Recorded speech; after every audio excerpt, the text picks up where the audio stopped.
Students, it's me Jagbhan sir with online classes supreme शिक्षा institute. चलिए आज हम लोग बात करते हैं सेल साइकिल पर। और इस सेल साइकिल को पढ़ने के बाद हम लोग कहाँ पर जाएंगे? हम लोग सेल डिवीजन में, माइटोसिस हो गया, मियोसिस हो गया, इस पे हम लोग देखेंगे। देखिए इसमें सेल साइकिल, तो सेल साइकिल देखिए क्या है, इसका नाम ही है साइकिल। इसमें एक क्या वर्ड दिया गया है? साइकिल। तो ये साइक्लिक फॉर्म में होगा। अब देखिए साइक्लिक फॉर्म में कैसे होगा, देखिए कुछ इस तरह से होगा, ऐसे ही। यहाँ पर कुछ फेजेस आएंगी और वो जो फेजेस आएंगी उसको हम लोग देखते हैं कि वो फेजेस कैसे आएंगी। अगर इसी में हम लोग देखते हैं, सेल साइकिल को ही देखते हैं, अगर हम लोग कैसे आ जाएगा। यहाँ पर एक हमारे पास फेज है इंटरफेज। कौन सी फेज आ गई? इंटरफेज आ गई, अच्छी बात है ये। और दूसरी फेज आ गई इसमें से एम फेज, या इसी को हम लोग बोलते हैं माइटोसिस फेज या माइटोटिक फेज। माइटोटिक फेज हमारे पास ये आ गया। इस इंटरफेज में फिर सब फेजेस हैं, और वो जो सब फेजेस हैं, आइए देखते हैं इसमें कौन कौन से सब फेजेस हैं। यहाँ पर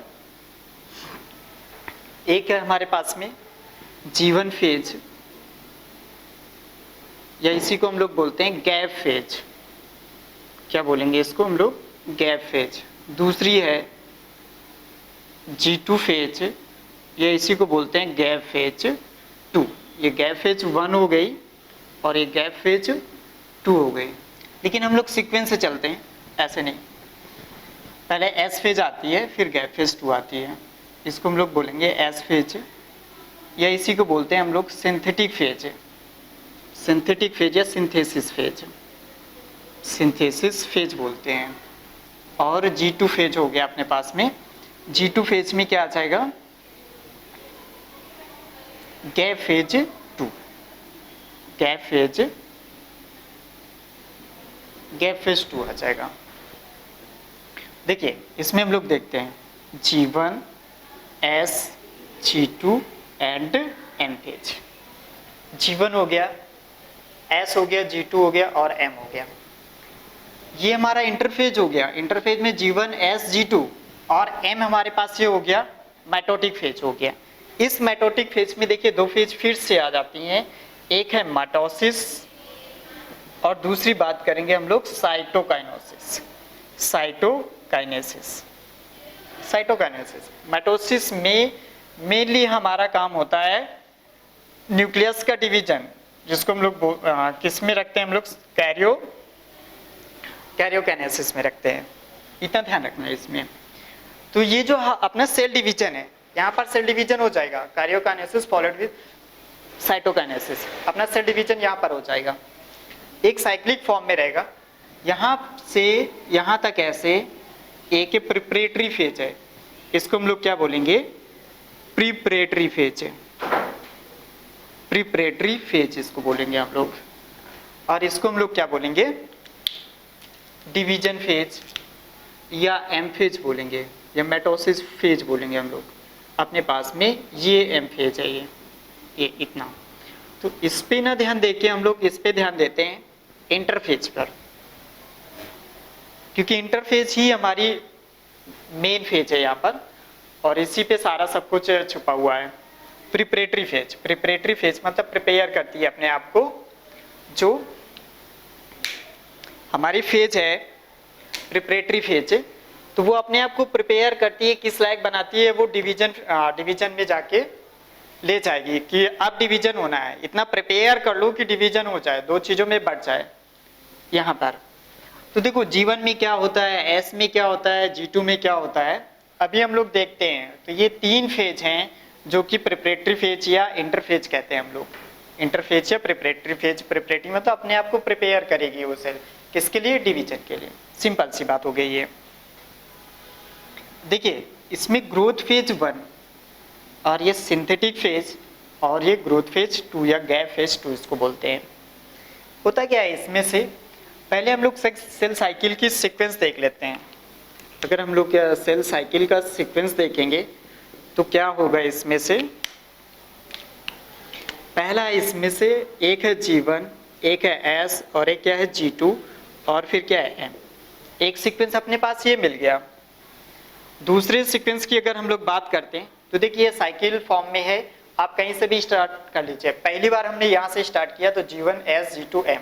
आपको इतना ध्यान रखना है कि आपको चलना क्लॉकवाइज ही है, राइट साइड पे ही चलना है, क्लॉकवाइज ही चलना है। आपको ये सब नहीं करना है कि आप यहाँ से ऐसे उल्टा चलने लग गए, नहीं, आपको क्लॉकवाइज चलना है, ऐसे G1 S G2 M ऐसे चलना है आपको। स्टार्ट आप कहीं से कर लीजिए क्योंकि ये साइकिल के फॉर्म में है। साइक्लिक फॉर्म में कहीं कोई स्टार्टिंग पॉइंट नहीं होता है, एंड पॉइंट नहीं होता है। आप जहाँ से स्टार्ट करेंगे वो स्टार्टिंग पॉइंट हो गया, उसी पॉइंट पे आप फिर आ जाएंगे तो एंड पॉइंट आ जाएगा। देखिए तो एक हमारे पास सीक्वेंस मिल गया G1 S G2 M का। दूसरा सीक्वेंस हम यहाँ से उठाते हैं तो S G2 M G1। चलिए क्या आ जाएगा, S G2 M और क्या आ जाएगा, G1 आ जाएगा। तीसरा हम लोग बात करते हैं इसमें से G2 भी, यहाँ से इतना दो हो गया, हम इसको लेते हैं तो क्या आ जाएगा, G2 आ जाएगा, M आ जाएगा, G1 आ जाएगा और क्या आ जाएगा, S आ जाएगा।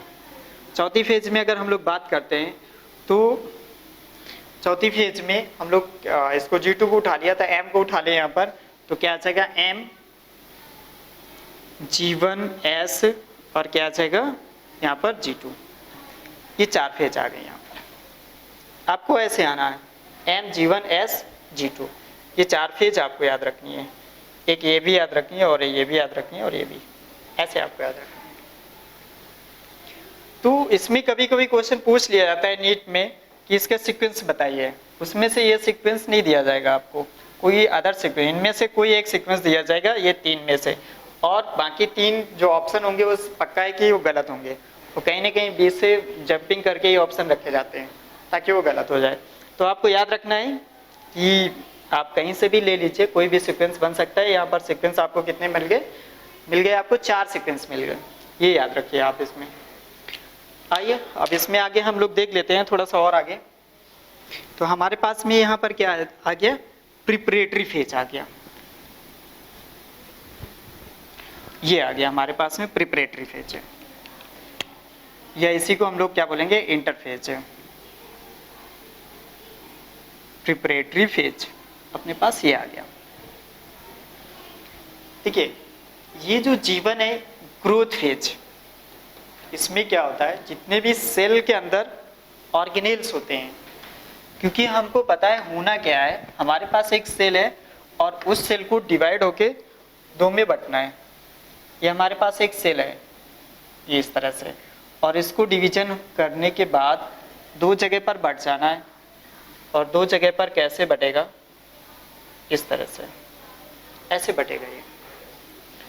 अब इसके अंदर जितना भी कंटेंट है, यहाँ पर जो कुछ भी है कंटेंट हम मान लेते हैं यहाँ पर ऐसे, एक ये हो गया, 2 स्टार मान लिया, इसको दो जगह पर एज इट इज इसको बटना है तो कैसे बटेगा, ये भी इसमें आना चाहिए, ये भी इसमें आना चाहिए और इसमें भी आना चाहिए, सारी चीजें एक जैसी हो गई, आना चाहिए। इसको दो जगह पे बटेगा कैसे, जब ये पहले ऑलरेडी डबल हो जाएगा, और ये क्या है, ये हमारे पास में क्या है, ये ऑर्गेनेल्स है ये, और जितना भी साइटोप्लाज्मिक कंटेंट है, ऑर्गेनेल्स है, सारी चीजें पहले से डबल हो जाए यहाँ पर, तब तो ये दो जगह पे बढ़ सकता है ना। तो यहाँ पर ग्रोथ फेज का यही मीन्स है, वहां पर जो साइटोप्लाज्मिक कंटेंट है वो डबल होता है। यहाँ पर ग्रोथ फेज का क्या मीन्स हो गया, साइटोप्लाज्मिक कंटेंट है वो डबल हो जाना, और वो डबल हो जाना, कोई भी चीज ऑर्गेनेल्स है उसको डबल होना है, साइटोप्लाज्मिक मैट्रिक्स उसको डबल होना है। तो ऑर्गेनेल्स अगर डबल हो रहे हैं तो क्या होगा, मेटाबॉलिकली एक्टिव होगी, उसमें एंजाइमेटिक एक्शन होंगे, एंजाइमेटिक फंक्शन होंगे, उसमें से प्रोटीन बनेगी, सारा सब कुछ होगा, उसमें बहुत सारी चीजें होंगी, तो मेटाबॉलिकली एक्टिव होगी ना। तो यहाँ पर ये मेटाबॉलिकली एक्टिव है, यहाँ पर भी मेटाबॉलिकली एक्टिव है, क्योंकि यहाँ पे डीएनए सिंथेसिस हो रही है, उसको अभी हम बता रहे हैं। और यहाँ ये सारा का सारा कहीं पर भी कोई भी फेज ले लीजिए, सारी फेज में कैसा होगा, मेटाबॉलिकली एक्टिव होगा। चलिए आगे देखते हैं इसमें से।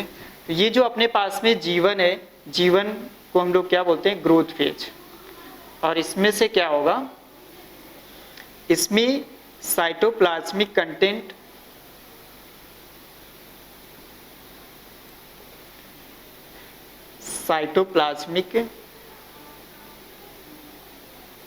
Cytoplasmic content double, cytoplasmic content क्या होगा, डबल होगा यहाँ पर। ऑर्गेनेल्स डबल हो जाएंगे यहाँ पर। क्या हो जाएंगे? ऑर्गेनेल्स डबल होंगे, ऑर्गेनेल्स डबल हो जाएंगे यहाँ पर। ठीक है, एस फेज आ गया। एस फेज को हम लोग क्या बोलते हैं? सिंथेटिक फेज बोलते हैं। और सिंथेटिक फेज में क्या होता है, जो डीएनए होता है, डीएनए का जो कंटेंट होता है वो क्या होता है, यहाँ पर डबल हो जाता है। डीएनए कंटेंट जब डबल होगा, मान लीजिए हमारे पास ये डीएनए ऐसे है, ऐसे ये हमारा यहाँ पर जो डीएनए का कंटेंट था, चले यहाँ पर ऐसे हम बना दे रहे हैं, ये कुछ ऐसे था, सिंगल फॉर्म में था। तो यहाँ पर इसका डुप्लीकेशन होगा और डुप्लीकेशन होने के बाद ये कैसा हो जाएगा, ये डबल हो जाएगा। ये यहाँ पर ये क्या हुआ, डुप्लीकेशन ऑफ डीएनए, ये हो गया। यहाँ पर क्या हुआ, यहाँ पर डीएनए का डुप्लीकेशन हो गया। एक था डीएनए, स्पेशली यहाँ पर क्या हुआ, डीएनए का डुप्लीकेशन हुआ और जितना भी साइटोप्लाज्मिक कंटेंट्स था, आपके पास में ऑर्गेनेल्स थे, वो सारे के सारे ऑर्गेनेल्स यहाँ पर डबल हुए हैं। और यहाँ पर क्या हुआ, स्पेशली हमारा डीएनए क्या हुआ है, डबल हो गया यहाँ पर। ठीक है ना, इतनी बात समझ में आ गई। और इस फेज को इसीलिए हम लोग क्या बोलते हैं, इसलिए इसको हम लोग बोलते हैं सिंथेटिक फेज या सिंथेसिस फेज।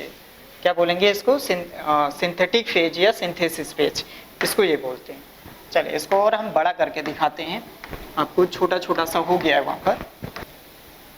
देखिए हमारे पास में एक ये है ऐसे, ये क्या हो गया, G1 हो गया ये, और क्या हो गया, S हो गया, और ये क्या हो गया, G2 हो गया, और ये क्या हो गया, M हो गया। यहाँ पर इसमें क्या हो रहा था, साइटोप्लाज्मिक कंटेंट क्या हो जाएगा, डबल हो जाएगा यहाँ पर। और यहाँ पर ऐसे हम देख रहे हैं ये डीएनए अपने पास में कैसा है, एक है यहाँ पर। और यहाँ पर क्या होगा, यहाँ पर जो भी डीएनए है वो डीएनए कैसा हो जाएगा, वो डबल हो जाएगा। क्या हो जाएगा, वो डबल हो जाएगा। मतलब यहाँ पर क्या हो जाएगा, डुप्लीकेशन हो जाएगा। क्या हो जाएगा, डुप्लीकेशन ऑफ डीएनए। क्या होगा, डुप्लीकेशन ऑफ डीएनए। इतनी बात समझ में आ गई? क्या यहाँ पर डुप्लीकेशन ऑफ डीएनए है ये, इसीलिए इसको हम लोग सिंथेटिक फेज बोलते हैं। यहाँ पर स्पेशली डीएनए का डुप्लीकेशन होता है, बाकी ऑर्गेनेल्स आधार है वो सब वहां पर होगा। इसको हम लोग क्या बोलेंगे, सिंथेटिक फेज बोलेंगे। अपने पास ये सिंथेटिक फेज है। अब यहाँ पर डीएनए कंटेंट डबल हो गया है। अगर डीएनए कंटेंट डबल हो गया है, फिर जो भी सेल है वो इस फेज में आएगी, ग्रोथ फेज में। तो यहाँ पर क्या हो जाएगा, सेल डिवीजन होने के लिए जितनी भी अदर एंजाइम चाहिए, प्रोटीन चाहिए, वो सारी चीजें यहाँ पर बनेंगी। यहाँ पर मतलब यहाँ पर जैसे प्रोटीन बनना है तो हम लोग ऐसे बोल सकते हैं, फॉर्मेशन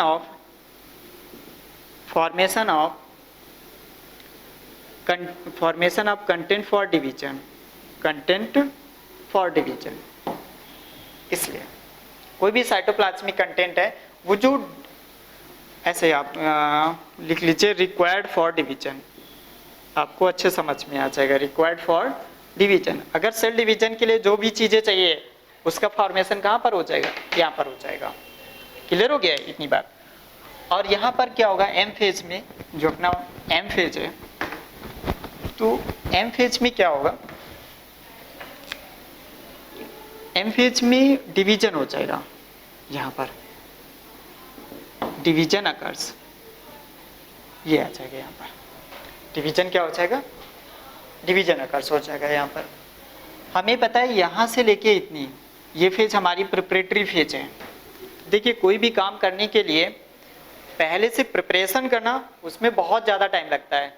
अगर एक बार प्रिपेयर हो गए और प्रिपेयर होने के बाद वही काम करना है तो फिर काम होने में ज़्यादा टाइम नहीं लगता है। ये मान के चलिए कि ये जो इंटरफेज है, ये प्रिपरेटरी फेज है, इसको कंप्लीट होने में 90% टाइम लग जाता है, और बाकी ये जो 2 to 5% इसमें टाइम लगता है। जो हमारा डिवीजन फेज है 2 to 5% इसमें लगता है, बाकी इसमें काम हो जाता है। आप ये मान के चलिए लगभग 40% इसमें टाइम लगता है, और 40 से 50% इसमें टाइम लगता है। कहीं कहीं वेरी करता है, अलग अलग बुक्स इसको दिए हुए हैं। और यहाँ पर लगभग कितना लग जाएगा, इसको आप कम कर लीजिए, 10 से 15% के आसपास इसमें लगता है, और यहाँ पर 30 से 35% यहाँ पर टाइम लग जाता है। अगर टाइम के अकॉर्डिंग अगर हम देखते हैं, इसका टाइम पीरियड देखते हैं, तो हमारे पास क्या आ जाएगा, सबसे पहले ये आ जाएगा, इसके बाद अदर फेजेज आ जाएंगी। तो हमारे पास जो सेल थी, ऐसे कोई सेल थी ऐसे, और इस सेल में जो भी कंटेंट थे डबल होने थे वो यहाँ पर हो गए, और जो डीएनए डबल होना है तो वो यहाँ पर हो गए। एक डीएनए यहाँ पर, अगर इसमें एक डीएनए ऐसे दिखा दे रहे हैं तो इसमें 2 डीएनए हो गए, ठीक है ना, ये हो गया। फिर इसके बाद इसके डिवीजन के लिए जितनी भी चीज़ें चाहिए वो यहाँ पर हो जाती हैं। इतनी बात क्लियर होगी। और ये जितनी फेजेस हैं, सारी की सारी फेजेस कैसी हैं, मेटाबॉलिकली एक्टिव फेजेस हैं। अगर हम लोग इसमें बात करते हैं, जैसे जीवन फेज चल रही है, यहाँ पर क्या चल रही है, जीवन फेज चल रही है, यहाँ पर G1S G2M। जीवन में मान लीजिए कि इसमें से आगे इस डुप्लीकेशन होना है, उसके पहले वाली फेज है, उसकी पहले वाली फेज में ऑर्गेनेल सारे डबल हो रहे हैं।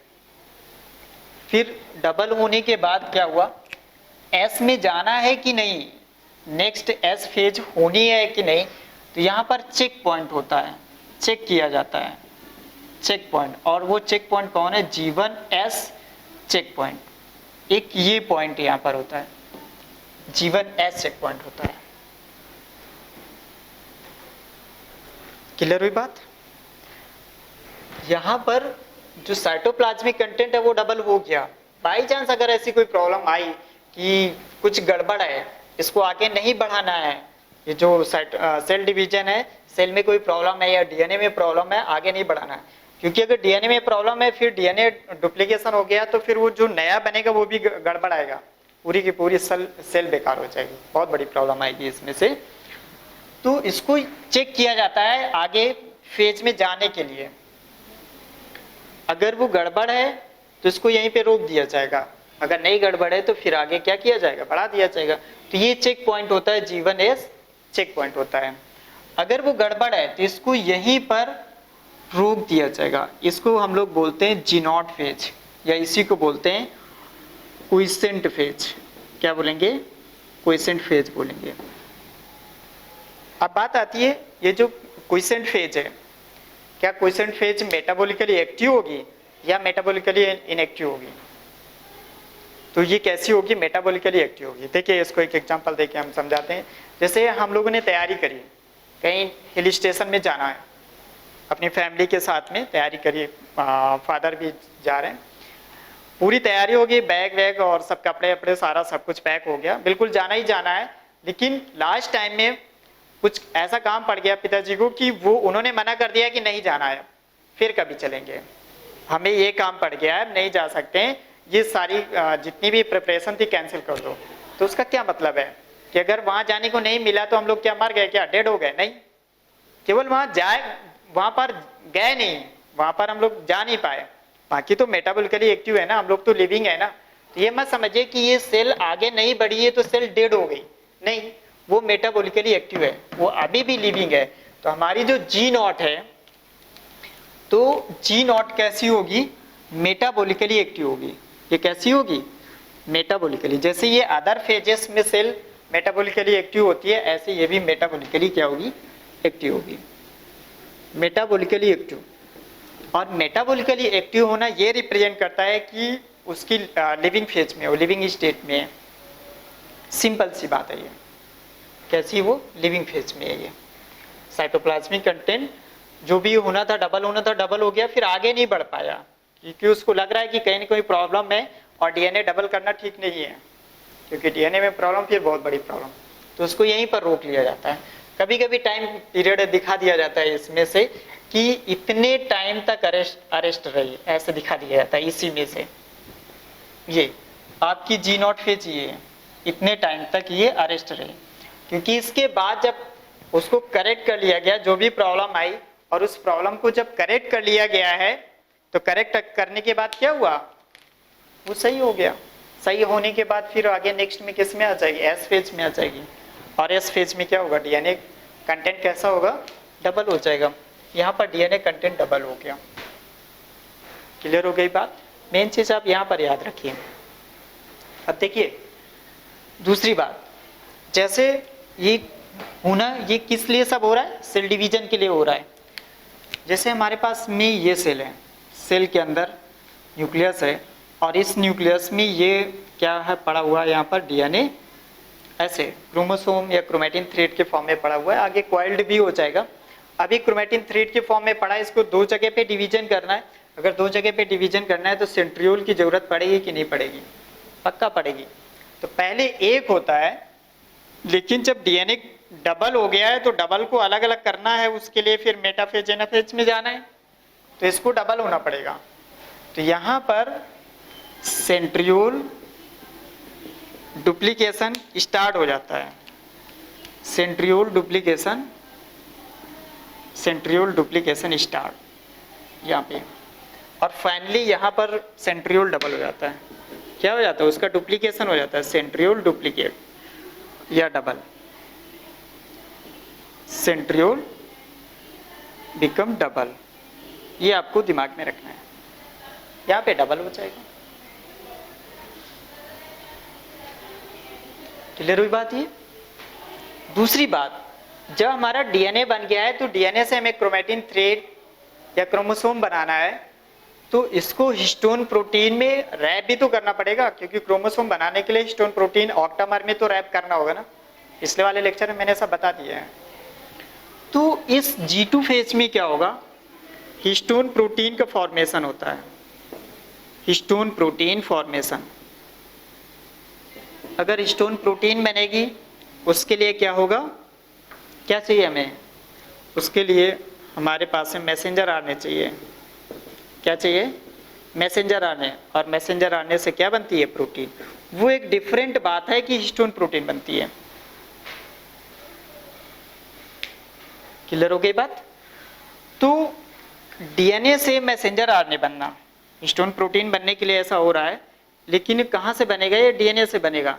तो डीएनए से मैसेंजर आरएनए बनना, इसको हम लोग क्या बोलते हैं, ट्रांसक्रिप्शन। अगर ऐसा भी कहीं क्वेश्चन आता है कि ट्रांसक्रिप्शन G2 में होता है कि नहीं होता है, हाँ बिल्कुल होता है, क्योंकि वहाँ प्रोटीन बन रही है, हिस्टोन प्रोटीन बन रही है। प्रोटीन बनने के लिए मैसेंजर आरएनए चाहिए, मैसेंजर आरएनए के लिए डीएनए चाहिए, तो डीएनए से मैसेंजर आरएनए और मैसेंजर आरएनए से क्या, प्रोटीन।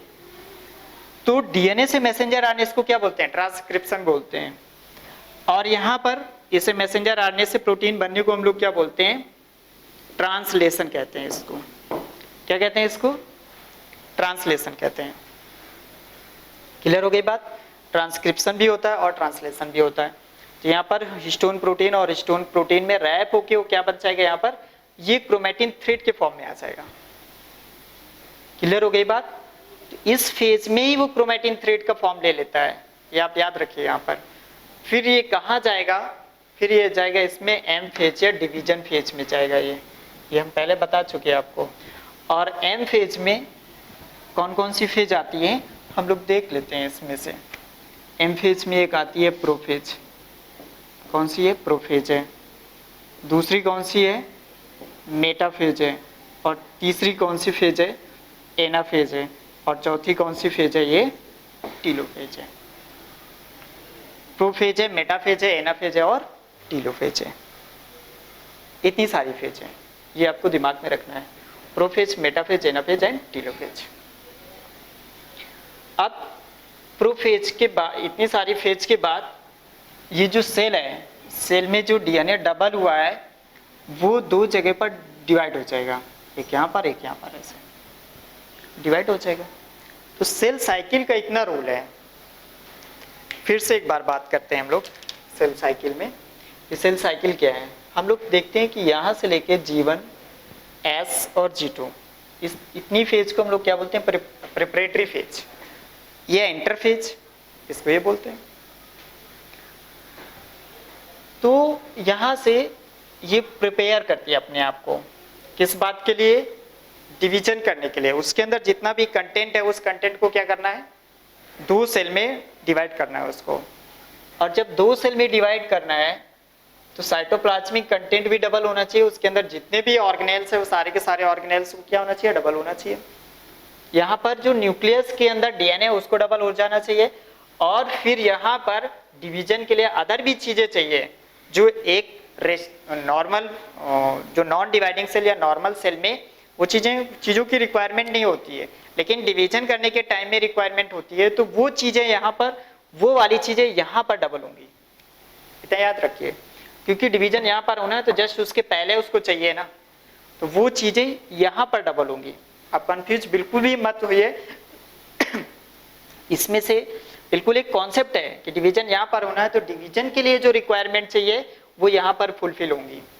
और जो नॉर्मल अगर सेल है तो नॉर्मल सेल में तो जरूरत नहीं पड़ती है ना, डिवाइडिंग सेल में होगी ये सारी बातें। तो यहाँ पर ये प्रिपेयर हो गए। जैसे यहाँ पे सेंट्रियोल की जरूरत पड़ी तो सेंट्रियोल क्या हुआ, यहाँ पर डबल हुआ, यहाँ पे डबल होना स्टार्ट हुआ, यहाँ पे डबल हो गया। फिर उसको क्रोमेटिन थ्रेड के फॉर्म में जाना है, तो क्रोमेटिन थ्रेड के लिए क्या चाहिए, हिस्टोन प्रोटीन चाहिए, तो हिस्टोन प्रोटीन यहाँ पर बन गई। अब हिस्टोन प्रोटीन के लिए ट्रांसक्रिप्शन और ट्रांसलेशन भी तो चाहिए, ट्रांसलेशन हो गया। इतनी सिंपल सी बात होगी कि नहीं होगी। अब हम लोग बात करते हैं इसमें से प्रोफेज, मेटाफेज, एनाफेज, टीलोफेज। तो हमारी इंटरफेज पूरी कंप्लीट हो गई है, इसको दिमाग में रखिए, ये इंटरफेज पूरी कंप्लीट हो गई। इसमें कितने भी क्वेश्चन आपको करा लिए जाए, आपको दिमाग में बस इतना रखना है कि यहाँ दो फेज में जो साइटोप्लाज्मिक कंटेंट है वो डबल होगा, वो चीजें बनेंगी, और यहाँ पर वो चीजें बनेंगी जो सेल के डिवीजन में रिक्वायरमेंट होती है, वो एंजाइम्स, वो प्रोटीन्स, वो सारी चीजें यहाँ पर बनेंगी, और इसमें जाके डिवीजन हो जाएगा। तो ये डिवीजन कैसे होता है, चार फेज कैसे आती है, इसको हम लोग अभी देख लेते हैं, इसको भी समझ लेंगे कि ये क्या है, ये क्यों होता है ऐसा। आइए देखते हैं इसमें। चलिए स्टूडेंट्स, हम लोग देखते हैं, हमारे पास सेल डिवीजन के बाद एम फेज आ गई थी। एम फेज के बाद हम लोग किस में आ गए, एम फेज में चार फेज है, इसमें से प्रोफेज है, और यहाँ पर मेटाफेज है, एनाफेज और टीलोफेज। अभी दो फेज आगे हम बताएंगे, पहले इनको समझ लेते हैं। देखिए हमने बताया इसमें से चार फेज हैं, प्रोफेज, मेटाफेज, एनाफेज, टीलोफेज। इसमें हम लोग देखते हैं टाइम ड्यूरेशन के हिसाब से कि सबसे लॉन्ग टाइम किस में लगता है, सबसे ज़्यादा टाइम किस में लग जाता है। तो पहला प्रोफेज है, फिर टीलोफेज, मेटाफेज, एनाफेज।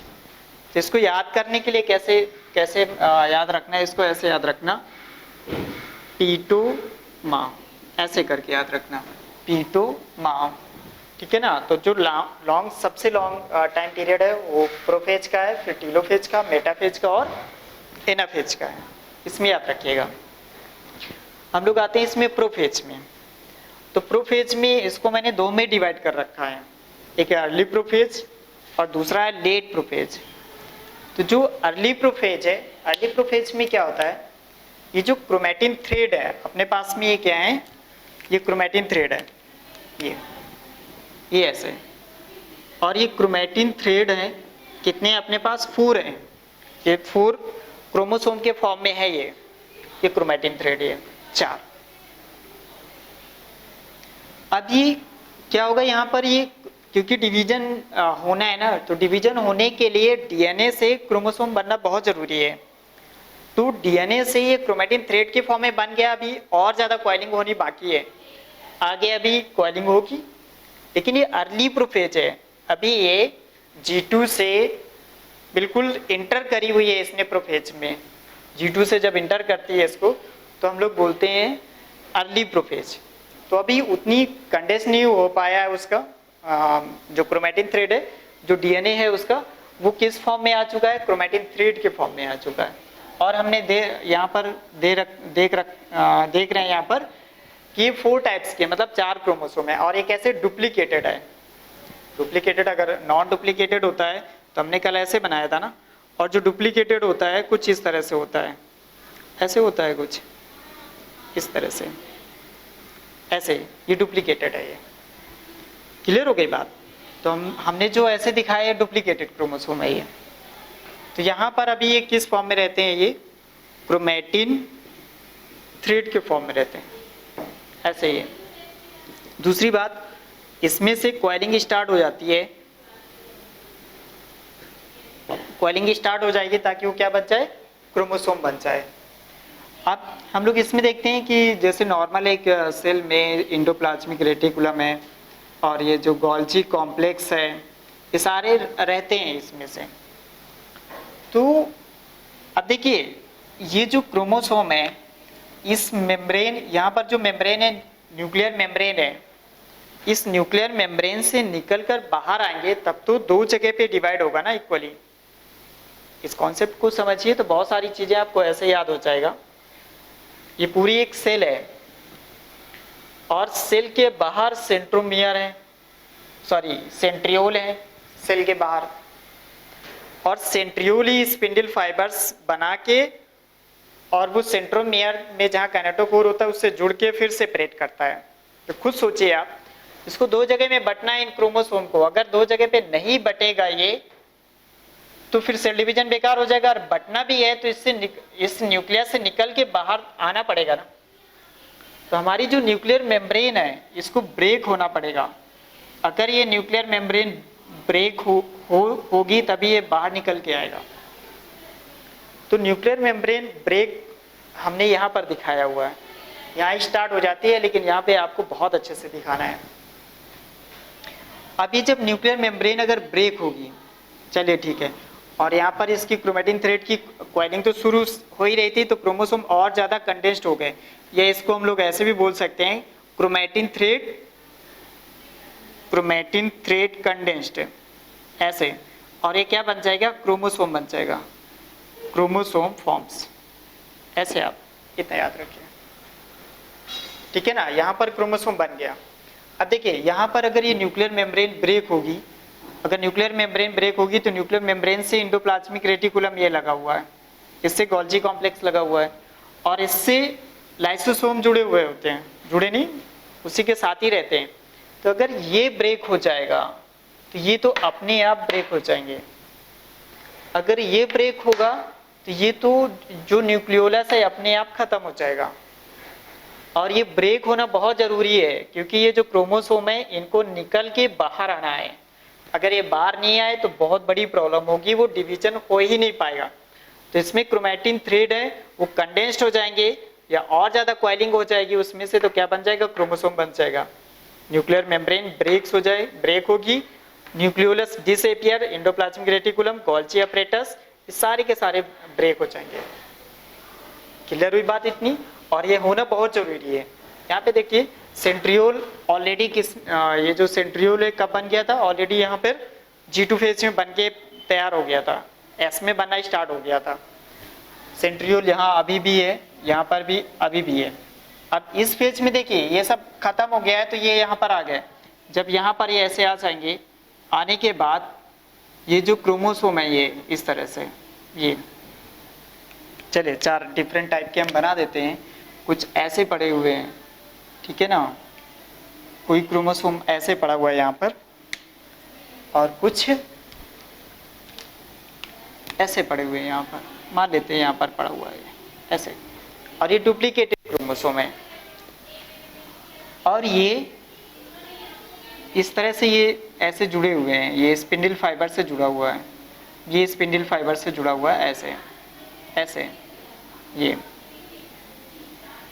एक ये, इसमें से अगर ये खत्म हो जाएगा, अगर ये खत्म हो जाएगा तो देखिए आपको कैसे दिखाई देगा, ये कुछ ऐसे पड़े हुए दिखाई देंगे आपको, ये इस तरह से क्रोमोसोम सारे ऐसे दिखाई देंगे।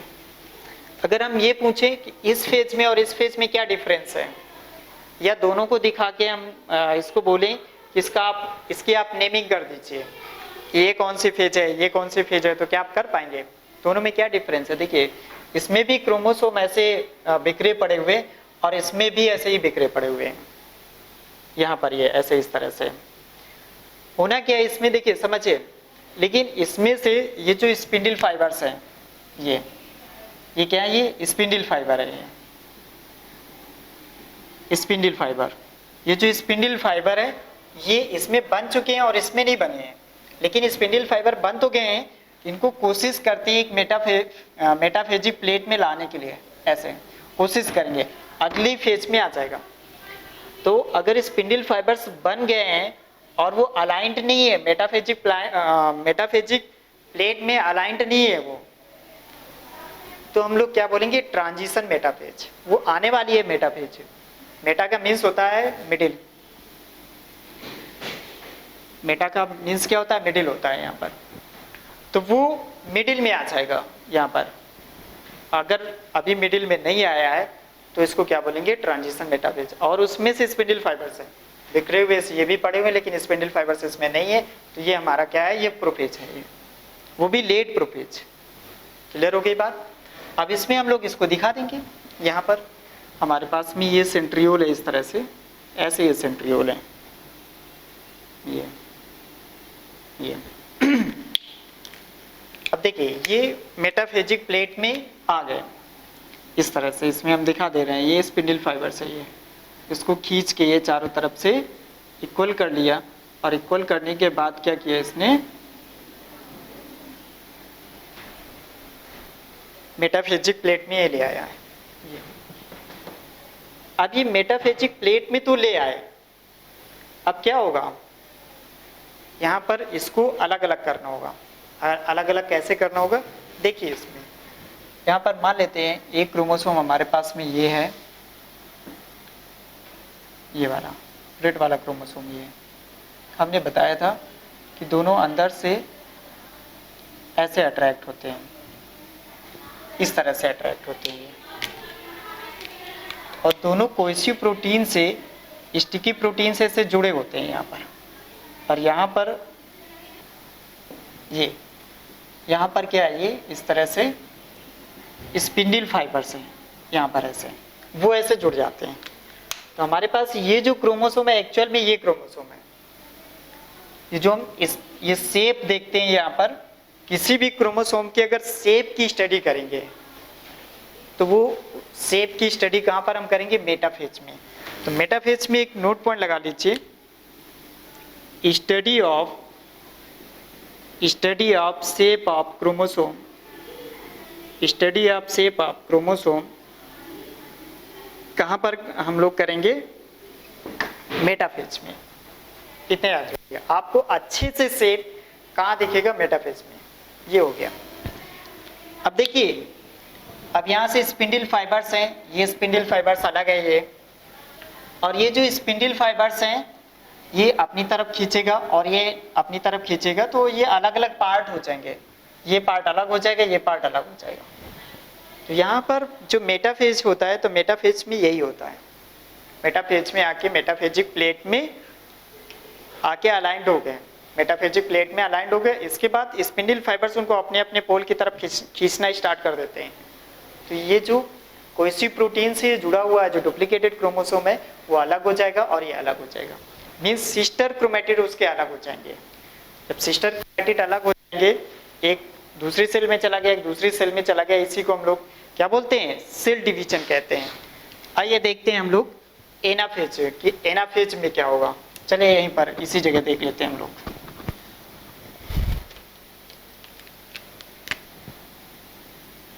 हमारे पास में कौन सी फेज है, ये एनाफेज है। ये यहाँ पर ये सेंट्रियोल है, यहाँ पर ये सेंट्रियोल है। अपने पास में कितने क्रोमोसोम थे, 4 क्रोमोसोम थे। आइए देखते हैं 4 क्रोमोसोम ऐसे,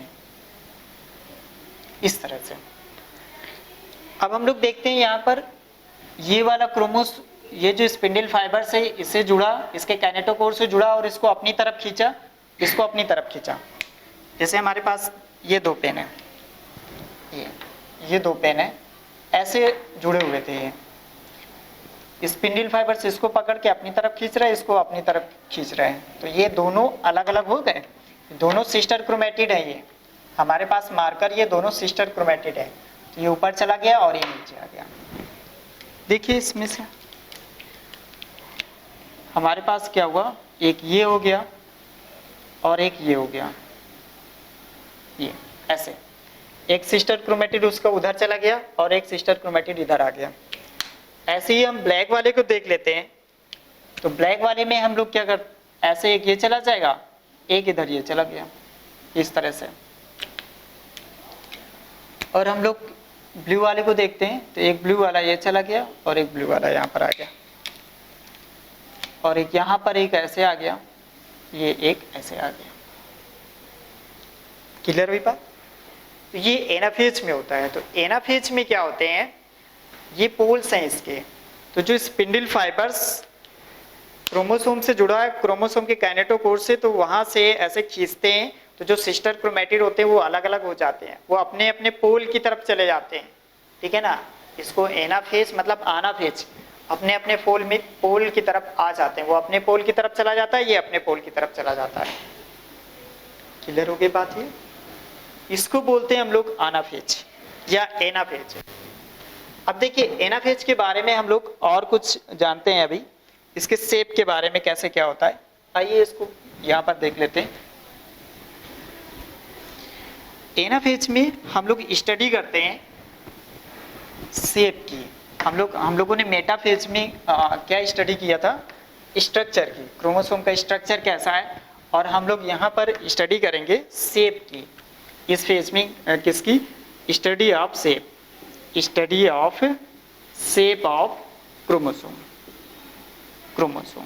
देखिए इसमें, आइए देख लेते हैं। जैसे हमारे पास में ये एनाफेज है, ये ऐसे मान लीजिए हमारे पास में एक क्रोमोसोम है, ये इस तरह का, और ये ऐसे है, और इसकी आर्म दोनों कैसी है, जस्ट इक्वल है। ये क्रोमोसोम कैसी है, क्रोमोसोम की आर्म जस्ट इक्वल है एक दूसरे से।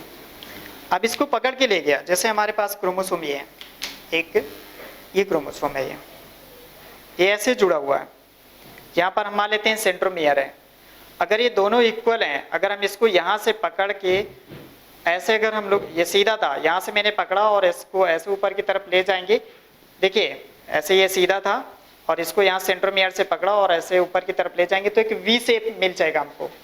तो यहाँ पर अपने आप ऐसे ऊपर की तरफ अगर ये जाएगा, मान लीजिए ऊपर की तरफ गया ये, तो एक हमको कैसा मिल गया, वी शेप मिल गया। ये मिल गया हमारे पास, ये क्रोमोसोम है ये, तो ये कैसा हो गया, वी शेप। ऐसा क्रोमोसोम जिसकी आर्म दोनों कैसी होती है, जस्ट इक्वल होती है, उसको हम लोग क्या बोलेंगे, मेटासेंट्रिक क्रोमोसोम। मेटा मतलब मिडिल, सेंट्रिक उसका सेंट्रोमियर जस्ट मिडिल में है, ना इधर कम ना उधर कम। तो जो वी शेप में आता है उसको हम लोग क्या बोलते हैं, मेटासेंट्रिक। अब जैसे क्रोमोसोम हमारे पास में मान लीजिए कि कुछ ऐसा है, क्रोमोसोम थोड़ा सा कम ज़्यादा है, उसकी आर्म थोड़ी सी कम ज़्यादा है, तो ये ऊपर की तरफ जाएगा, तो देखिए यही क्रोमोसोम कैसा हो जाएगा, एक क्रोमो ऐसे हो जाएगा और एक आर्म ऐसे हो जाएगी। तो या तो इसको एल शेप की है, जे शेप की है। तो जो शेप की स्टडी है, क्रोमोसोम की शेप की स्टडी कहाँ पर होती है, एनाफेज में, और स्ट्रक्चर की स्टडी कहाँ पर होती है, मेटाफेज में। इतना याद रखिए। जैसे यहाँ पर मान लीजिए टीलोसेंट्रिक है, टीलोसेंट्रिक का मीन्स क्या होता है कि इंड में उसका सेंट्रोमियर है, ये इसको ऐसे ले जाएगा तो रॉड शेप में चला जाएगा ना, रॉड शेप या आई शेप में चला गया कि नहीं, ठीक है ना। तो कौन कौन से मिल गए, मेटासेंट्रिक मिल गया ना, और एक हमारे पास ये आई शेप मतलब टीलोसेंट्रिक मिल गया, और ये मैंने जो देखा इसको जो एल शेप या जे शेप मिल रहा है, ये कौन सा, सब मेटासेंट्रिक है। और एक जिसकी कोई भी सिमेट्री नहीं है कि कौन सा शेप मिलेगा, जैसे मान लेते हैं यहाँ पर ऐसे कुछ है ये, तो ये नहीं पता कि कौन सा शेप मिल रहा, बहुत थोड़ा सा है यहाँ पर, तो इसका कोई शेप नहीं मिल रहा है, तो उसको एक्रोसेंट्रिक कहेंगे हम लोग।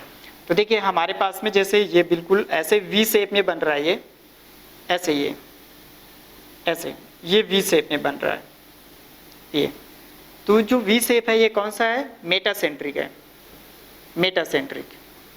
और ऐसा कुछ है कि हमारा क्रोमोसोम ये मेटासेंट्रिक है, इसकी आर्म जस्ट इक्वल है। अगर सेंट्रोमियर ऐसा कुछ हो जाए कि एक आर्म के फिर मिडिल में आ जाए, मिडिल ऑफ द मिडिल, ऐसा कुछ आ जाए, तो ये क्रोमोसोम हमारा क्या बन जाएगा, सब metacentric, middle of the middle, ऐसे कुछ हो जाए तो इसको बोलेंगे सब मेटासेंट्रिक। और सब मेटासेंट्रिक का जो शेप आएगा वो कैसा आ जाएगा, एल शेप या जे शेप आ जाएगा। ये सब मेटासेंट्रिक में आ गया, किस में आ गया, ये सब मेटासेंट्रिक में। और इसका शेप कैसा आ गया हमारे पास, एल शेप या फिर हम लोग क्या बोलेंगे, जे शेप बोलेंगे इसमें से। और जिसकी कहीं कोई सिमेट्री नहीं है उसको हम लोग क्या बोलते हैं, एक्रोसेंट्रिक क्रोमोसोम बोलते हैं। और जो आई शेप है तो उसको हम लोग क्या बोलेंगे, टीलोसेंट्रिक। टीलो का मतलब होता है एंड, उसका जो सेंट्रोमियर है बिल्कुल एंड में है, ये है उसका सेंट्रोमियर एंड में, तो इसको क्या बोलेंगे, टीलोसेंट्रिक बोलेंगे, टीलोसेंट्रिक। क्लियर हो गई बात। ये कैसा है, ये आई शेप में है, आई शेप, या इसी को हम लोग कैसा देंगे, रॉड शेप में देंगे। इतनी बात ध्यान रखिए इसमें से। अभी हम लोग एनाफेज में पहुंचे हुए हैं, अभी हमारे पास टीलोफेज बाकी है। टीलोफेज भी देखते हैं कि टीलोफेज में क्या होता है। तो इतनी बातें पहले क्लियर कर लीजिए एकदम आराम से कूल होके, कि हम लोग के मेटाफेज में स्ट्रक्चर देखते हैं कि कैसा एक क्रोमोसोम, डुप्लीकेटेड क्रोमोसोम कैसे बन गया, उसमें कैनेटोकोर कहाँ होती है, सेंट्रोमेयर कहाँ बनता है, और स्पिंडल फाइबर्स आके कहाँ पर जुड़ते हैं, ये सारी चीजें एकदम से क्लियर कर लीजिए। तो स्ट्रक्चर की स्टडी कहाँ करेंगे, at the metaphase, and study of the shape of chromosome at the anaphase. और कैसे होगा वो समझ लीजिए, ये मैंने यहाँ पे बता दिया है। और सब मेटासेंट्रिक को हम लोग कैसे चेक करते हैं, बस इतना ध्यान रखिए कि इसका सेंट्रोमियर मिडिल के मिडिल में होगा, बस ऐसे याद रखिए, middle of the middle, middle of the middle, शायद आपको समझने में आसानी रहे, याद करने में आसानी रहे। क्लियर हो गई बात ये। चलिए देखते हैं आगे, हम लोग एनाफेज टीलोफेज में आते हैं। चलिए हम लोग आते हैं इसमें टीलोफेज में। हम लोग एनाफेज तक कर लिया था, अब इसमें टीलोफेज में देखिए, टीलोफेज में देखिए क्या होगा, इसमें से ये ऐसे सेंट्रियोल था अपने पास में, और 4 क्रोमोसोम थे अलग अलग, वो यहाँ पर ऐसे आ गए थे अपने अपने पोल्स में 4, उनके जो क्रोमोसोम की जो क्रोमेटिड्स थी ऐसे इस तरह से, ये ऐसे सिस्टर क्रोमेटिड थी, तो ये स्प्लिट होके यहाँ से ऐसे स्प्लिट होके अलग अलग हो गए थे ये सिस्टर क्रोमेटिड। तो ये सिस्टर क्रोमेटिड अपने पोल्स में पहुंच गए थे, ये तो मैंने इतना बता दिया था ना कि अपने पोल्स में पहुंच गए थे वो।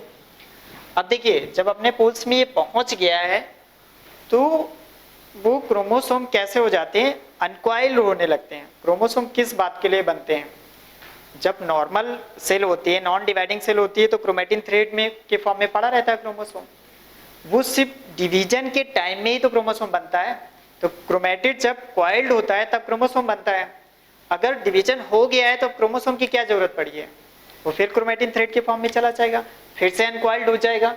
तो इस फेज में जितने भी क्रोमोसोम थे सब अनकॉइल्ड हो जाएंगे और क्रोमेटिन थ्रेड के फॉर्म में पड़ा रहेगा। ये यहाँ पर भी ऐसे क्रोमेटिन थ्रेड के फॉर्म में पड़ा रहेगा, और आपको इस तरह से आपको ऐसे मिलेगा, और यहाँ पर भी ऐसे मिलेगा, ठीक है ना।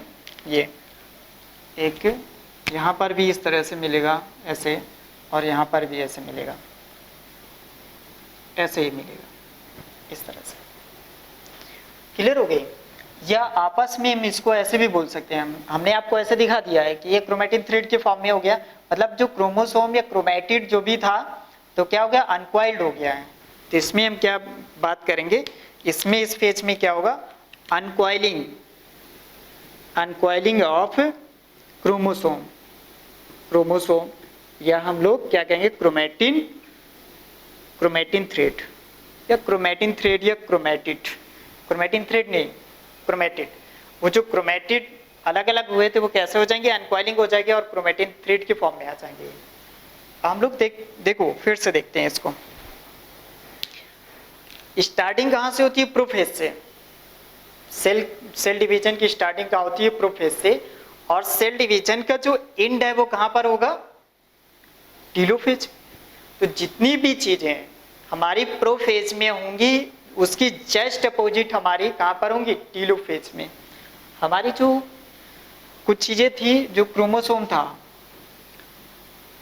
जो क्रोमेटिन थ्रेड था, वो क्रोमोसोम बना वहां पर प्रोफेज में, लेकिन यहाँ पर किस में आ जाएगा, वो किस में आ जाएगा, वो आ जाएगा किस में, क्रोमेटिन थ्रेड में, क्योंकि अनकॉइलिंग होगी। वहां पर कॉइलिंग हो रही थी, यहाँ पर अनकॉइलिंग होगी।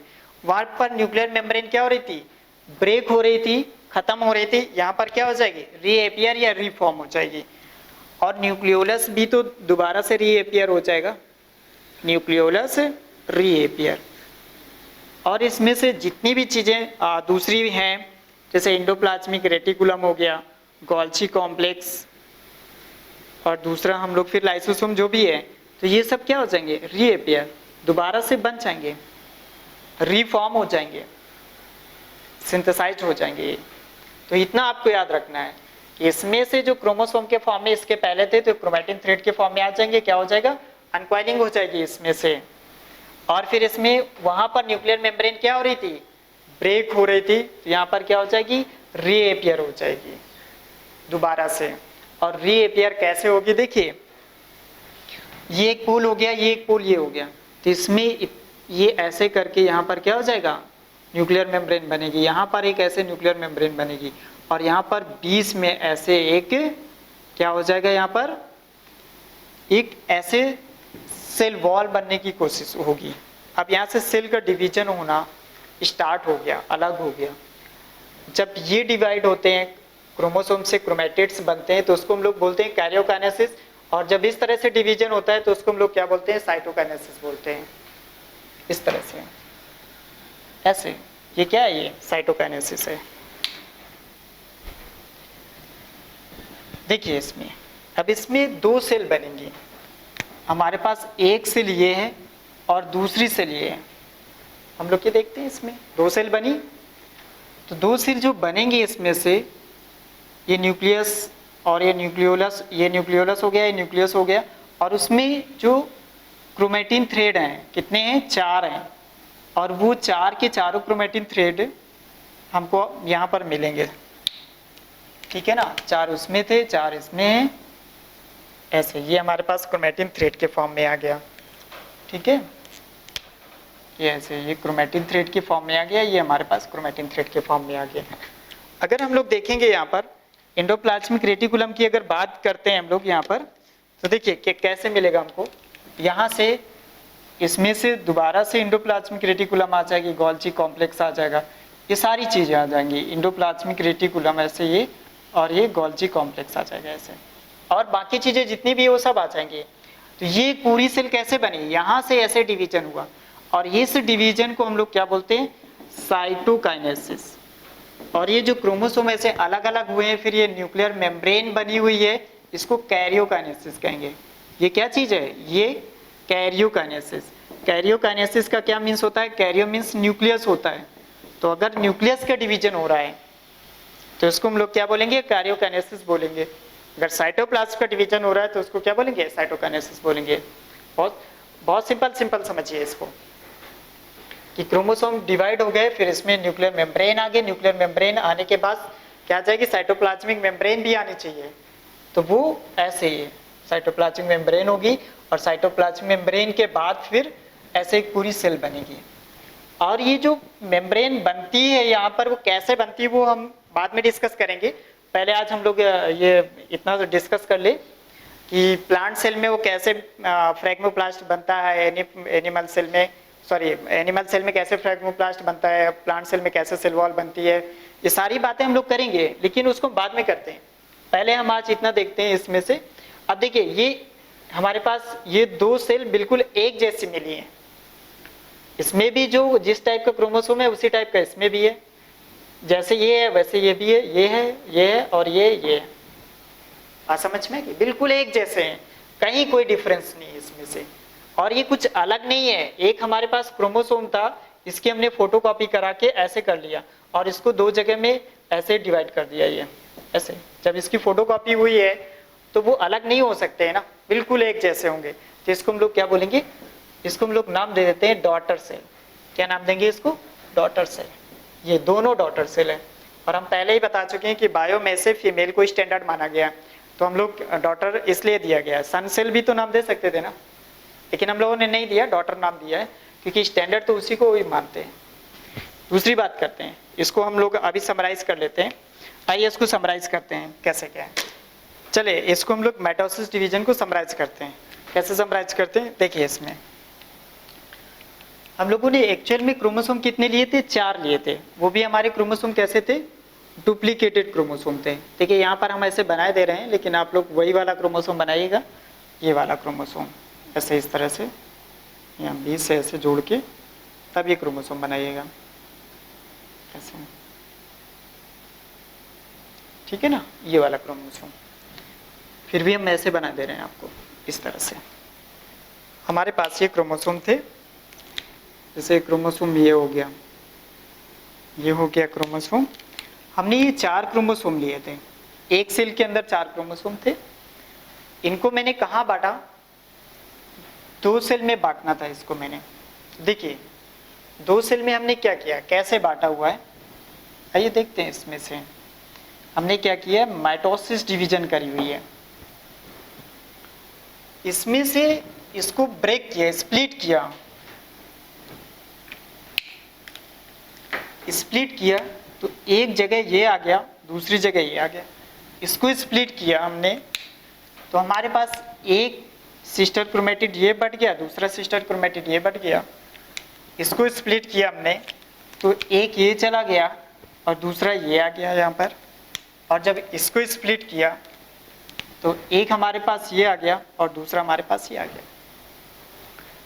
स्टार्टिंग में मैंने क्रोमोसोम कितने लिए थे, 4 लिए थे। और हमारे जब यहाँ पर सिस्टर या डॉटर सेल बनी हुई है, अभी भी 4 है, 1 2 3 4, 1 2 3 4। डिफरेंस क्या है, ये हमारी मदर सेल है ये,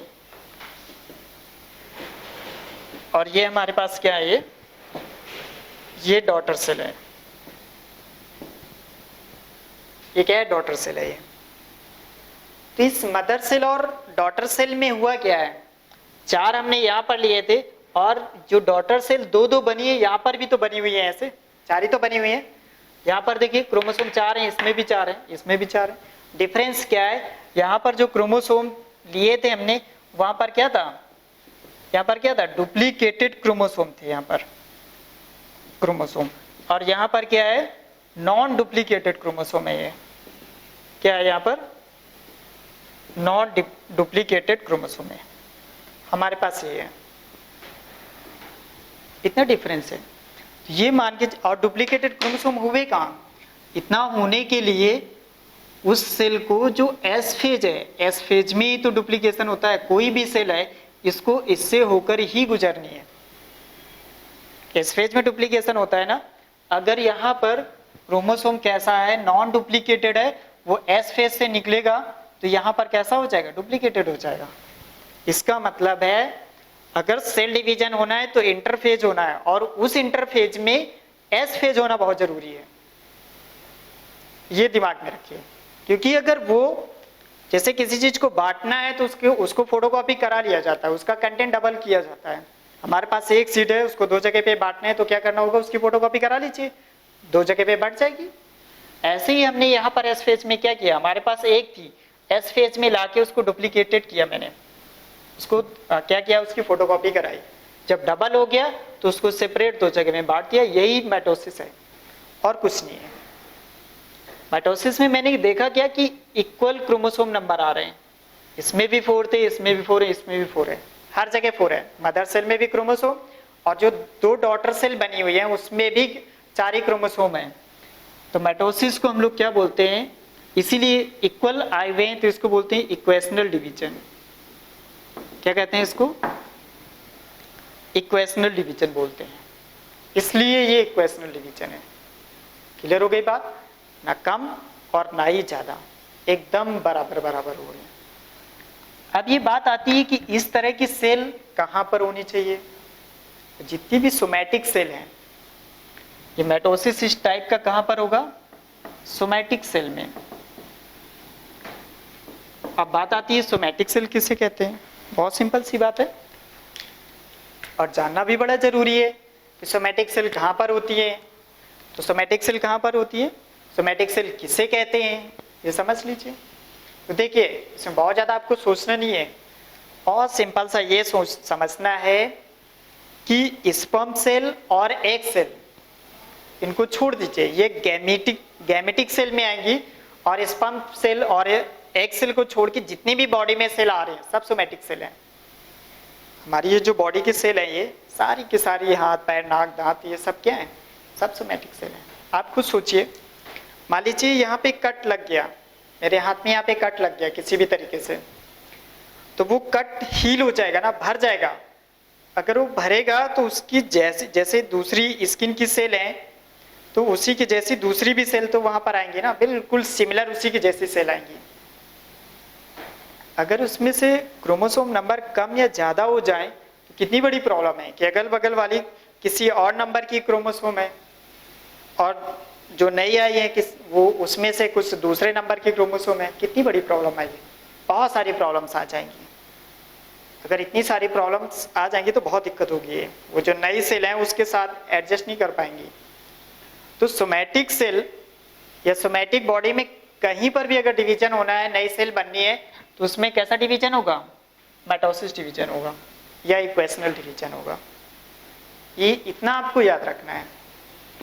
और ये हमने इसको शॉर्ट में बताया है कि क्रोमोसोम पहले कैसे होते, डुप्लीकेटेड होते, और जो डुप्लीकेटेड क्रोमोसोम है तो डुप्लीकेटेड क्रोमोसोम कैसा होना चाहिए, वो एस फेज से गुजर कर आना चाहिए। अगर एस फेज से गुजर कर नहीं आया तो डुप्लीकेटेड बनेगा नहीं, मीन्स फोटोकॉपी नहीं होगी। अगर फोटोकॉपी नहीं होगी तो दो जगह बटेगा कैसे, नहीं बटेगा ना। हम अपनी सीट को ऐसे फाड़ नहीं सकते हैं, कंटेंट आधा आधा हो जाएगा। अगर ऐसा कुछ हो जाएगी तो हम लोगों की बॉडी आधी आधी हो जाएगी, ये मान के चलिए।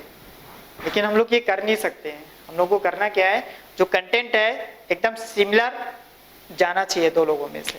जब दो लोगों में से सिमिलर जाना है तो उसको डुप्लीकेशन होना है। डुप्लीकेशन होना है तो एस फेज में जाना पड़ेगा, एस फेज में जाना है तो इंटरफेज में जाना पड़ेगा, और इंटरफेज में जाने का मतलब सेल साइकिल। मतलब कोई भी डिवीजन हो, चाहे माइटोसिस डिवीजन हो या मियोसिस डिवीजन हो या कोई भी डिवीजन हो इस तरह का, वो कोई भी डिवीजन है तो उसको इंटरफेज सेल से गुजरना ही पड़ेगा। जो इंटरफेज है सेल की उसे गुजरना पड़ेगा, उसमें से एस फेज आएगा और उसमें डुप्लीकेशन होगा। डुप्लीकेशन होने के बाद फिर क्या होगा, अपने पास से माइटोसिस आएगी। इतनी बात क्लियर होगी? तो इतनी बात तो समझ में आ जाना चाहिए। ये बहुत सिंपल सी बात है कि इसमें से माइटोसिस में क्रोमोसोम नंबर सेम रहते हैं। इक्वेशनल डिवीजन क्यों कहते हैं, क्योंकि उसमें से इक्वल आ रहे हैं उसमें से ये। और भी इसमें जितनी भी मैंने 4 फेज बताई हुई है, प्रोफेज, मेटाफेज, एनाफेज, टीलोफेज, तो उसमें से जो 4 फेज है उसमें बहुत ज़्यादा आपको कंफ्यूज नहीं होना है। जो प्रोफेज है स्टार्टिंग की है उसमें क्रोमैटिन थ्रेड के फॉर्म में पड़ा रहेगा।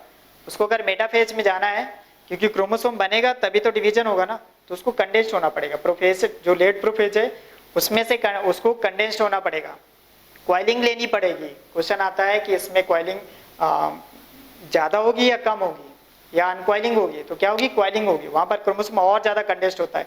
क्रोमैटिन थ्रेड से अगर क्रोमोसोम बनना है तो कंडेंस्ड होगा, कॉइलिंग होगी उसमें से। साथ साथ में उसको डिवीजन करना है तो बाहर निकल के आना पड़ेगा। न्यूक्लियस के अंदर पैक है ना, तो न्यूक्लियस से बाहर निकल के आना पड़ेगा। तो जो न्यूक्लियर मेम्ब्रेन है उसको क्या होनी पड़ेगी, ब्रेक होनी पड़ेगी। अब न्यूक्लियर मेम्ब्रेन अगर ब्रेक हो जाएगी तो उसके साथ में जितने अदर ऑर्गेनेल्स हैं वो भी साथ साथ में खत्म हो जाएंगे, क्योंकि वो तो न्यूक्लियर मेम्ब्रेन से अटैच्ड है ना। अब वो निकल कर बाहर आ गए तो बराबर बराबर बांटना है तो एक अच्छी जगह पे रख लो। तो वो अच्छी जगह क्या है, मेटाफेजिक प्लेट। मेटाफेजिक प्लेट है, उस मेटाफेजिक प्लेट में रख लिया जाता है उसको बराबर बराबर। उस स्पिंडल फाइबर्स लगते हैं। स्पिंडल फाइबर्स कहाँ पर लगते हैं, सेंट्रोमियर के ऊपर एक डिस्क लाइक स्ट्रक्चर होता है, प्रोटीनेशियस है, वो काइनेटोकोर कहलाता है। तो काइनेटोकोर से आके स्पिंडल फाइबर्स आके ऐसे जुड़ जाते हैं। वो इतना स्टिकी होता है कि आपस में वो जोड़ लेता है स्पिंडल फाइबर को काइनेटोकोर से। फिर इसके बाद क्या होता है, वो अपनी तरफ ऐसे से खींचते हैं। खींचने के बाद जो डुप्लीकेटेड क्रोमोसोम था उसका ये जो दोनों सिस्टर क्रोमैटिड कहलाते हैं। एक सिस्टर क्रोमैटिड एक पोल की तरफ, दूसरा सिस्टर क्रोमैटिड दूसरे पोल की तरफ चला जाएगा आराम से। ये अब जब दूसरी पोल की तरफ चला गया, डिवीजन हो गया। डिवीजन होने के बाद एक नई सेल बननी थी। अल्टीमेटली बनना क्या था, अल्टीमेटली हमारा एक नया सेल बनना था। और जब नया सेल बनना है तो प्रॉपर अरेंज होना चाहिए ना। न्यूक्लियस, न्यूक्लियस के अंदर न्यूक्लियोलस, न्यूक्लियोलस के अंदर क्रोमोसोम, ये सारी चीज अरेंज होनी चाहिए। क्लियर हो गई बात? और उसके लिए फिर क्या होगा, टीलोफेज आएगी। टीलोफेज के लास्ट में ही क्या होता है, 2 डॉटर सेल बनती है। तो टीलोफेज का जो लास्ट है, एंड है जो, उसमें से न्यूक्लियर मेम्ब्रेन रीअपियर होगी। न्यूक्लियर मेम्ब्रेन आ गई है, क्रोमोसोम पैक हो गए हैं, न्यूक्लियोलस आ जाएगा, एंडोप्लाज्मिक रेटिकुलम बन जाएगी, गोल्जी कॉम्प्लेक्स, लाइसोसोम, सारा इंडोमेम्ब्रेन सिस्टम दोबारा से डेवलप हो जाएगा। उसके अंदर अदर सेल ऑर्गेनेल्स हैं, वो भी सब क्या हो जाएंगे, रिफॉर्म हो जाएंगे और एक नई सेल बन जाएगी। तो प्रोफेज में जितनी भी चीजें हुई जितनी भी उसमें से इवेंट्स आए सेल डिवीजन होने के लिए, उससे जस्ट अपोजिट इवेंट्स कहाँ पर होंगे, जब सेल डिवीजन कंप्लीट हो जाएगा, और वो कहाँ पर होगा, टीलोफेज में, वहां पर ये इस तरह का केस हो जाएगा। ये क्लियर हो गई बात। ये समझिए इस बात को कि हम क्या कह रहे हैं। और ये इक्वेशनल डिवीजन, माइटोसिस को हम लोग इक्वेशनल डिवीजन क्यों कहते हैं, इसमें 4 फेज आई हैं। वो 4 फेज एक सिर्फ मैकेनिज्म है कि इक्वल इक्वल इसको बांट दिया जाए, लेकिन फाइनली हुआ क्या है, डुप्लीकेटेड हमारे पास क्रोमोसोम थे और ये कैसे हो गए थे, यहाँ पर डुप्लीकेटेड हो गए थे और वो इस तरह से अलग अलग बट गए और 2 ऐसे बन गए। क्लियर हो गई बात। अगर हमारे पास ये 2n है, ये 2n है, तो ये भी सेल कैसी होगी, ये 2n होगी, ये 2n होगी। ये 2n का क्या चक्कर है देख लेते हैं ऐसे। देखिए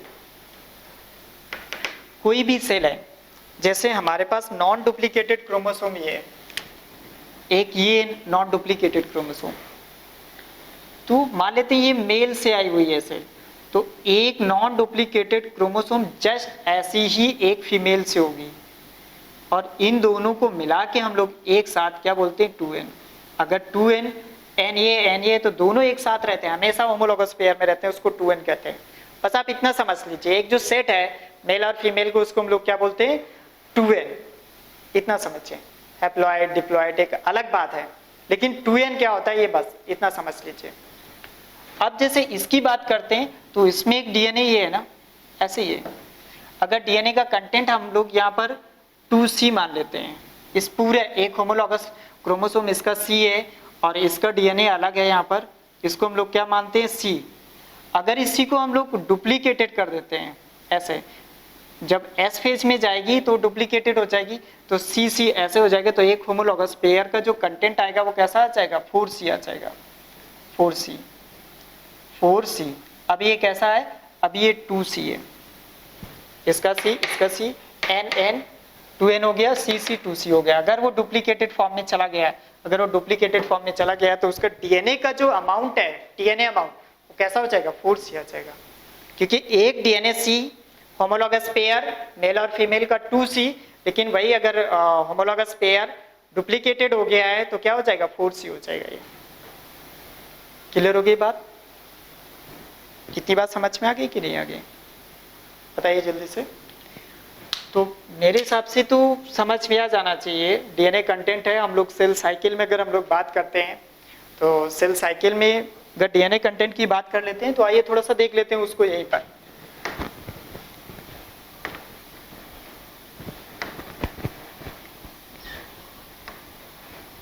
देखिए